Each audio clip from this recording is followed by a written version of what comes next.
First big snowfall hits northwest Ohio. Plow crews say their first storm will put their equipment and their skills to the test. And airspace warnings, deadly strikes, and a surprise presidential pardon. President Trump signals a major shift in U.S. action around Venezuela. Well, welcome into WTOL 11 News at 11. I'm Michael Sandlin. Thank you so much for spending your Saturday night with us. We'll get to all those top stories and more in just a moment, but first, we have alert days in effect this weekend as a winter storm arrives. Meteorologist John Birchfield joins us in studio. John, what are we seeing right now? Well, Michael, the snow has lightened up a little bit, but we're not out of the woods yet, and there's going to be some pretty big time travel impacts waking up tomorrow morning. I'm expecting another 2 to 4 inches of snow for the Toledo Metro. It's not going to be coming down quite as heavy as it was earlier this evening, but still some light to moderate snow overnight, and that's going to cause slow travel on one of the busiest travel days of the year, rounding out the holiday weekend. I'm still noticing snow across Lucas County. In fact, across northern Wood County, there's been an uptick in the rate of snowfall towards Bowling Green and even in areas like Perrysburg as well. Now, there has been a bit of a dry slot work in. Essentially, the influx of dry air has slowed down the snowfall a little bit towards Findlay, Ottawa, Defiance. Some of those areas are seeing more of a light flurry than a heavy accumulation. However, there are still going to be some big travel impacts. There is still a winter storm warning for Lucas County, and that does not expire until 10 a.m. So another 11 to 12 hours of these wintry weather impacts. Temperatures are dropping north and west, 28 in Wauseon, 28 in Bryan, and we are going to stay below freezing through about daybreak. We're actually going to warm up to the mid-30s briefly, and that could allow a little bit of liquid rain to work on through, but check out how widespread this winter storm is. The hour by hour does show you a few more hours of snow tonight. That green color indicates the chance for a little bit of rain and a wintry mix, and as this system clears on through, it is going to turn windy Sunday afternoon. I've got the latest snowfall map coming up in just a few minutes. All right, thank you, John. Well, as he mentioned, snow emergencies have been issued for the following counties: Defiance, Fulton, Hancock, Henry, Lucas, Ottawa, Sandusky, Seneca, and Wood counties. Those are all on level 1 snow emergencies. Roadways are hazardous and drivers are urged to use extreme caution. Williams County is now at a level 3 snow emergency. Do not travel if you're in Williams County unless it is an emergency. You can also text the word snow to 419-248-1100 for an updated list of county snow emergency levels. And as people across the area are preparing for this first meaningful snowfall of the season, earlier we caught up with local snowplow crews to get a check-in as they prepare for tonight. Dominique O'Neill joins us in studio. Dominique, I understand you went on a ride along today.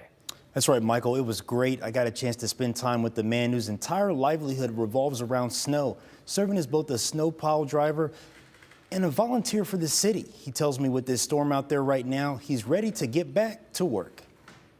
You look for things in the parking lots that might hinder you with plowing. As Northwest Ohio braces for its first significant snowfall of the season, local snow removal crews are gearing up. People like John Enderlin, the owner of Deluxe Lawn and Landscaping and a volunteer with Toledo's Snow Angel program. He says the storm is a welcome change after several low snow winters. You know, big storms like this definitely help keeps us working, keeps the trucks on the road and, keeps us in business. Enderlin says the first snowfall always doubles as an equipment check. This is definitely going to be a test for equipment to, see if everything's working for the year. First snowfalls are always stressful because, we're relearning our parking lots, we're learning our weather, and of course, everybody gets used to driving in the snow. For Enderlin, the first snowfall means two things: making some money with the snowplow and getting in volunteer hours with the city as a member of the Snow Angels, a group that shovels snow for the elderly and people with disabilities. Plowing parking lots is relaxing, it's fun. Getting out and doing driveways, sidewalks, and of course, volunteering with the Snow Angel program has been a real blessing as well to be a part of. Enderlin says he loves the volunteer work, but plowing is part of his livelihood. For 20 years now, he's been doing work for commercial and residential properties, and plowing is part of the job description. Our main livelihood, of course, is in the summer doing lawns, landscaping. Snow removal is more of just the additional income to cover some added expenses. For Enderlin, he says it gives him great pride to be able to help others. It gives me joy to be able to give back. Yes, granted, that's my business, but to be out and doing snow removal. But I think giving back to the community is a great thing. If you are elderly or disabled, Enderlin says you should sign up for the Snow Angel program so people like him can help you out. December 1st is the deadline to sign up. Volunteers can sign up after that date. If you're interested in signing up, you can go visit our website, WTOL.com. Reporting in studio, Dominique O'Neill, WTOL 11. All right, thank you, Dom. Well, for weeks, President Trump has huddled with top Pentagon and senior administration officials to pore over possible military operations in Venezuela. Today, the president issued a new warning that suggests the chance for activity will now be in the skies. Weijia Zhang has more. Amid the increase in operations at a naval base in Puerto Rico, President Trump posted, "Please consider the airspace above and surrounding Venezuela to be closed in its entirety." While the U.S. can't unilaterally close another country's airspace, the Federal Aviation Administration has been warning airlines for weeks to avoid the area due to increased military activity. On Thursday, Trump said the attacks on Venezuela would not be limited to boats. We'll be starting to stop them by land also. The land is easier, but that's going to start very soon. For 3 months, the U.S. military has carried out deadly strikes in the Caribbean Sea, targeting alleged drug trafficking vessels and killing more than 80 people. Democrats have called the attacks illegal and unauthorized. This week, the administration designated Venezuela leader Nicolas Maduro the head of a terrorist organization. Trump said he is open to talking with Maduro. If we can save lives, if we can do things the easy way, that's fine. And if we have to do it the hard way, that's fine too. All this as Trump says he will pardon former Honduran President Juan Orlando Hernandez, who is currently serving a 45-year federal prison sentence. He was convicted of helping drug trafficking cartels import cocaine into the U.S. The Honduran presidential election is set for Sunday, and President Trump has endorsed the candidate in the National Party. That's the same party that Juan Orlando Hernandez represented. Weijia Zhang, CBS News, West Palm Beach. Keeping with national headlines, Northwestern University is paying the Trump administration $75 million. It's a settlement reached on accusations of anti-Semitism. The decision comes from a Justice Department investigation that led the government to freeze $790 million in federal funding to the school. All pending Title VI investigations are now closed. The specific details in the allegations against the school aren't clear, but we do know the university was among one of the many accused of anti-Semitism for allowing pro-Palestinian protests during the war between Hamas and Israel. In the wake of the shootings of 2 members of the National Guard in Washington, D.C. on Wednesday, the Trump administration is directing the U.S. Citizenship and Immigration Services to pause all asylum decisions. The announcement comes after the president repeatedly criticized the Biden administration's immigration policies. There's a problem because so many bad ones came in on the planes. They just walked on. Whoever the strongest people were physically in a way, but whoever the strongest, they got on the planes. There was no checking. The changes to the nation's asylum policy comes as West Virginia residents gathered to mourn the death of National Guard specialist Sarah Beckstrom, who was killed. Secretary of State Marco Rubio and other U.S. delegates will meet with Ukrainian officials on Sunday in Florida. The meeting comes in the wake of a deadly Russian attack on the Ukrainian capital of Kyiv on Saturday. President Trump has previously hoped to hammer out a deal to bring Russia's war with Ukraine to an end by Thanksgiving. The meeting follows a round of peace talks in Switzerland that happened last weekend. The death toll in Gaza now surpassed 70,000, according to the Palestinian Ministry of Health, as emergency workers continue recovering bodies. More than 600 bodies have been recovered from the rubble since the ceasefire went into effect 6 weeks ago. That's according to the ministry. Gaza's civil defense has estimated that some 10,000 Palestinians killed in Israeli strikes have not yet been recovered and identified. Authorities in Gaza do not distinguish between civilians and Hamas fighters when reporting casualty figures. Israel does not dispute that a significant number of Palestinian civilians have been killed in its war on Gaza, but it has long argued that figures from the health ministry are exaggerated and that Hamas uses civilians as, quote, human shields. Coming up, game day wings for just cents at a Christmas village packed with shoppers. 2 big crowds, 1 big Saturday across Northwest Ohio. And the snow has turned just a little bit lighter, but we are expecting additional accumulations. I'll show you how much in your full forecast next.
Welcome back in. Well, I'm not telling you anything you don't know. A massive winter storm is crippling travel across the Midwest, just as millions of people return home following the Thanksgiving holiday.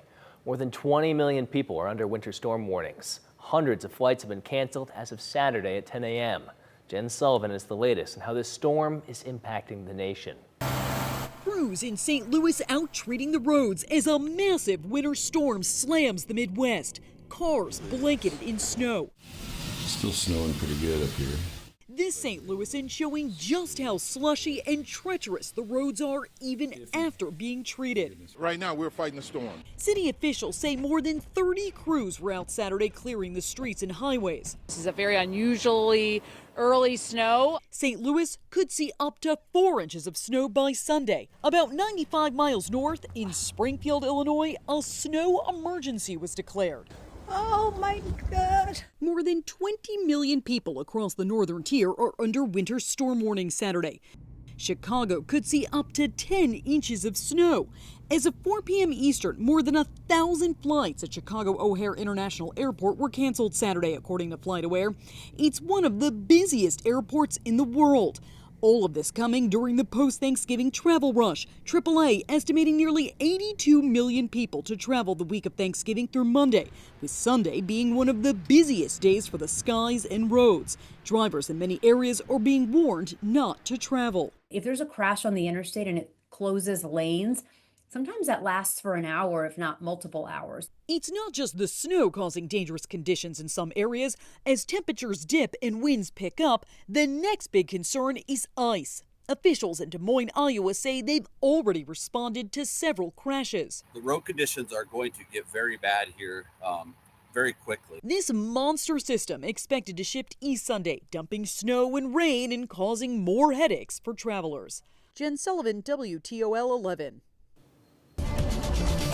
And here at home, we're still going to be feeling those winter weather impacts as that alert day continues tonight and into Sunday morning. Plan on another 2 to 4 inches of snow for the Toledo Metro on top of what we've already gotten, with travel delays that'll be possible into one of the busiest travel days of the season. That downtown Elk and Elk sky camera does show you the Christmas tree in Promenade Park lit up. Still a little bit of snow on Summit Street. Downtown Toledo saw the heaviest snow earlier this evening, and now just some lighter snow moving on through the area. The winter storm warning for Lucas County, that continues until 10 a.m. So hazardous travel could potentially cause delays and cancellations for Sunday morning church services, and winter weather advisory south and east shown by that purple shade. Now the snow has picked back up across Lucas and Wood counties. I do want to show you some of those darker blue colors, including suburbs like Oregon and Northwood, seeing the heavier snow. Also down into Bowling Green, the snow has picked up some steam, and we've been keeping an eye on road conditions with Defender out on those roadways as snow continues to fall across the Toledo Metro.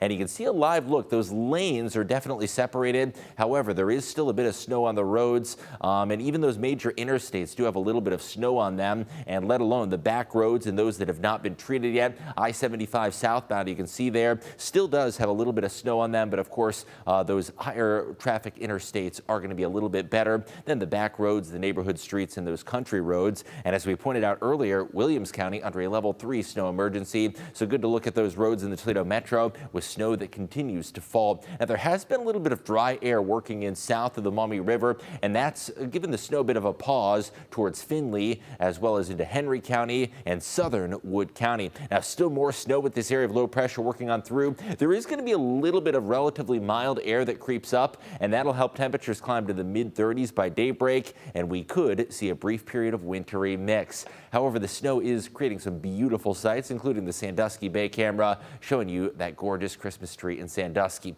So the hour by hour steady snow for most of the night. There is a period of rain and wintry mix around daybreak as temperatures climb to about 36 degrees through late morning. Those rain showers slide off to the east. I think your best bet for shoveling is going to be get it done, get out early, because with those temperatures above freezing, the road salt is going to be a lot more effective. So clear off the driveway, put down the salt, and those those temperatures are going to be dropping by the afternoon. An additional 2 to 4 inches for areas along the Maumee River and northwest. The potential for 3 to 5 in Hillsdale, Lenawee, and Williams counties, and south and east of the river. More like 1 to 3 inches that will be expected. That weather impact alert day continues through 10 a.m.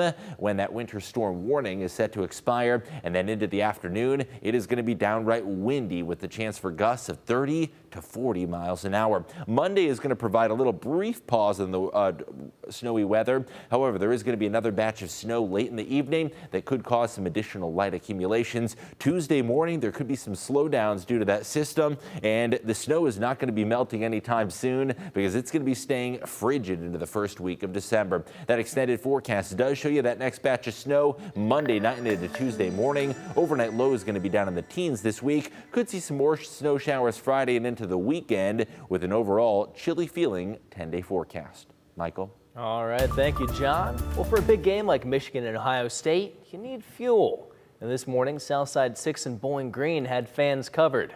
A Mediterranean staple in town, the restaurant ran a huge game day special. Chicken wings, forget this, only 19 cents. Owners of Southside 6 say they do this every year for the Super Bowl. But now, for the second year in a row, they're starting a new tradition with the rivalry game. Not only were they running a big deal inside, outside they were collecting donations from local food banks while keeping the rivalry going to see which boxes would be filled first. Ohio State and Michigan, what better way to celebrate with 19-cent swings? There it is. We've been here since '92, so we've been part of the community for a long time.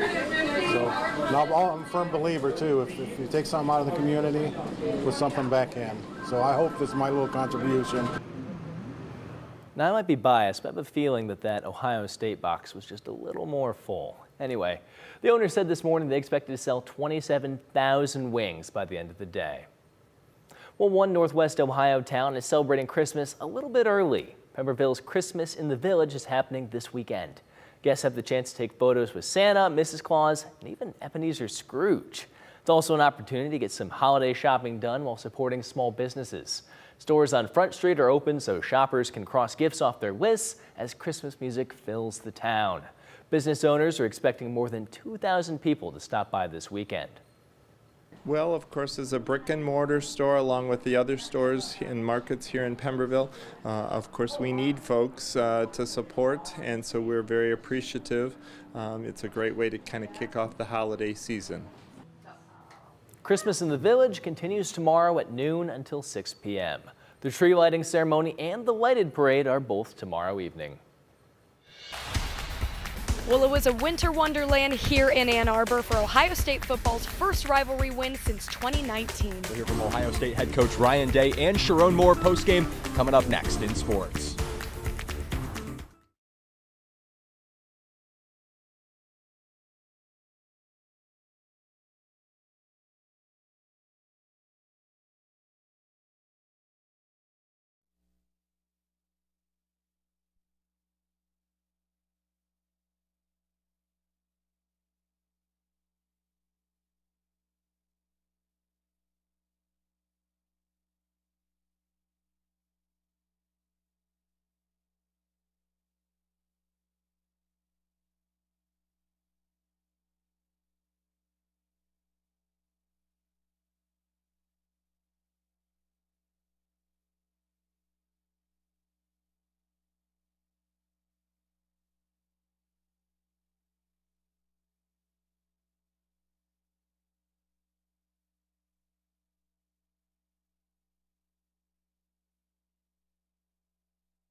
Welcome back. We're at a very snowy big house in Ann Arbor, Michigan, where earlier Saturday, Noel, Ohio State, for the first time since 2019, has defeated Michigan in the game. That's right, Chase, and the players got to lean into the weather conditions, making snow angels to celebrate after the game. They clearly weren't the only ones feeling the effects of this weather. Don't know where my voice went. I wasn't cheering, I promise. We were just shooting the game on the sidelines, but I think I may have breathed in too many flurries, so we're just going to have to work with this. But super exciting for Ohio State to get that win for the first time since 2019. Absolutely. Historic win for the Buckeyes. The flurry started in the first quarter, Noel, and that's where we start this game. Let's break down how the Buckeyes won. Ohio State and Michigan meeting for the 121st time. Ryan Day hoping to finally get a win over the Wolverines for the first time since 2019. First drive of the game, Michigan drive, stalls out, so they settle for a field goal. Dominic Zavada hits the 45-yarder to go up 3-0 on Ohio State. Next drive for the Wolverines, again, stalls out, so they go to Zavada. This time, hits a 25-yarder to put Michigan up 6-0. Still the first quarter, Ohio State finally gets on the board with a 24-yard field goal from Jaden Fielding. One of these teams finally found the end zone in the second quarter when Julian Sayin airs it out to Jeremiah Smith for a 35-yard touchdown, and the Buckeyes took a 10-6 lead. Michigan answered back with another field goal from Zavada, this time from 49 yards out. He puts the Wolverines within a point, and it's now a 10-9 ball game. Later that quarter, 5 minutes to go till half, Buckeyes in the red zone. Sayin takes the snap, throws the dart right to Brandon Innes, who falls into the end zone for a touchdown. Another 6 on the board for Ohio State, and they'd lead 17-9 at the break. Finally, third quarter, the snow really kicking up a notch. Sayin taking the snap, feeling the pressure, but not for long as he launches the 50-yard pass to Carnell Tate, who catches in motion and makes the short run in for a touchdown. That gets Buckeye Nation on their feet, and Ohio State would hold on to the lead till the very end as the Buckeyes go on to win it by a final of 27-9. Ryan Day and Ohio State defeat Michigan for the first time since 2019. Just happy for our guys, just to see the smiles on their faces and see the sense of accomplishment. You know, the fact that we were going to play in this game really, really hard for the love of our brother, not, you know, for the hatred of our opponent. You know, that wasn't what it was about, and that's what they did on the field today. And then all the hard work, you know, and they you know, they have phones and they, you know, read things and hear things, and so they know how important this is, and this is the number one goal of our program. So to get this one checked, and now gives us an opportunity to get to number 2, and that's in Indianapolis next week, and they were already fired up about that in the locker room. Yeah, I mean, I remember I was in the fourth quarter. I was talking to Peyton Pierce on the bench, and I'm like, man, playing in the game right now. Both teams trying to get to the Big Ten championship. It's snowing. It's end of November. Like, it's the stuff you dream about. So, kind of daydreaming a little bit on the sideline, but it means so much. You know, being a Columbus kid, you know, been a Buckeye fan since I was a kid, so it's awesome. And with that, Ohio State continues their perfect season record, 12-0, and officially playing in the Big Ten Championship in Indy next weekend. And Chase, you got a chance to sit in on Michigan's press conference. What was the energy like in there? Well, head coach Sharon Moore said essentially they ran into a great team who played a better game today. Let's hear from head coach Sharon Moore after the game. Not being able to, you know, get a rhythm offensively, they did a good job, and you know, credit to them. You know, there's no excuse for it.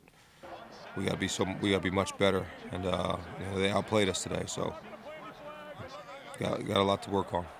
And we couldn't forget about Toledo. The Rockets went on the road Saturday to play Central Michigan for their final regular season game. Toledo needed a win and a Miami loss to get into the MAC championship. The Rockets took care of what they could control and got the win 21-3. Unfortunately, Miami won Saturday, and because of the MAC's tiebreaker rules, Toledo will not be playing in the MAC championship next week. We will wait and see where the Rockets play in bowl season. As we said, Ohio State caps off a perfect regular season, 12-0, and they will go for a Big Ten title next weekend, and potentially after that, a national championship. That's right, Chase. And as for Michigan, they pick up their 3rd loss of the season, and their chances of making the college football playoffs become even slimmer. That's going to do it for us from a very snowy big house in Ann Arbor, Michigan. For Noel Blumel, this is Chase Bachman. That's all for sports.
Welcome back in. Well, many people may be looking forward to their golden years and a life of retirement. I know I am someday. But for one 92-year-old Texan woman, she says she has no plans on stepping down from her job. Meet Martha Ann. She's been working at the train depot for the past 17 years. She works 7 days a week with 2 shifts a day. Now, as a depot host, Martha Ann monitors train schedules and welcomes crew and passengers. She's also the winner of a national award for customer and crew engagement. Her keys to staying in good shape at 92 years young include keeping moving and staying busy. And speaking of, new research suggests it's never too late to exercise when it comes to your brain health. Researchers studied data from more than 4,000 people. They found exercising during midlife may lower the risk of dementia by 41%. And for those exercising during late life, the risk could be lowered by 45%. The study authors say physical activity level in early adult life wasn't associated with dementia risk in either direction. The World Health Organization says adults need at least 150 minutes of moderate aerobic activity or 75 minutes of vigorous aerobic exercise per week. Now, I have an expert on aerobic exercise here, John. Might be a treadmill kind of day tomorrow with the snow coming down. That's right, yeah. Yeah, well, we've just gotten word. We talked about Williams County being under a level 3 snow emergency. Henry County now under a level 2. Across the Toledo Metro, there's still going to be some slowdowns. We've got Defender out there. Looks like we're back to downtown Toledo. Seeing those roads that are snow covered. Of course, the major interstate's going to be a little better. The back roads will certainly have a bit more snow on them, but there's going to be some travel delays continuing into Sunday morning. And I know tomorrow's going to be a very busy travel day with many folks heading home after the long holiday weekend. Those streets in downtown Toledo, you'll definitely want to take it easy. Even the big